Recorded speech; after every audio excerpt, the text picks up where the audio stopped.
আব্বা আব্বা আব্বা বাইক মেহমান আইছে। হ্যাঁ কি মেহমান আইছে? কার মেহমান আইছে? আমার মেহমান আইছে না তোর মার মেহমান আইছে? আব্বা মেহমান লয়ে কি কোনো ভাগাভাগি আছে?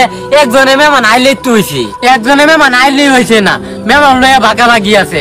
মানে আমার মেহমান মানে আমার আত্মীয় যদি তাহলে তোর মারে কুকিয়া ফিরি তো গুরুর ঘুষ আছে, গুরু ঘুষ দিলাম তো। আর যদি আমার আত্মীয় তাহলে কে তো তোর মার মেহমান আইলে পরে দেওয়া যাইব না। কার মেহমান আইছে? আমার আত্মীয় আইছে না তোর মার আত্মীয় আইছে? আইছে তো নানু বাইতে, নানু নানারা মামা মামানিরা এরা আইছে। গুলামের ভূত তাইলে তুই অন্য খারে রইছ, সারাই যা তোর মারে কোক গিয়া। আপা কি কইতাম সেবা ভূত কিরান দেখা হয় সারাই কোক গিয়া আমার বাইতে বিদায় দিত। যা যা যা নিজেরটা শুনলো না পরেরটা সারা না না। তুমি কইতাছো তোমার আত্মীয় এলে গরু গুছ দেখা হয় দিত, আর আমার আত্মীয় আইছে দেখিয়া সেবা ভূত কি দেখা হয় দিত। আপা এটা কোনো তুমি যুক্তির কথা কইলা? এই যুক্তির কথা কইছি। তো নানি বাড়ির একটারেও দেখতারি না, ব্যক্তি আমার চোখের হাল।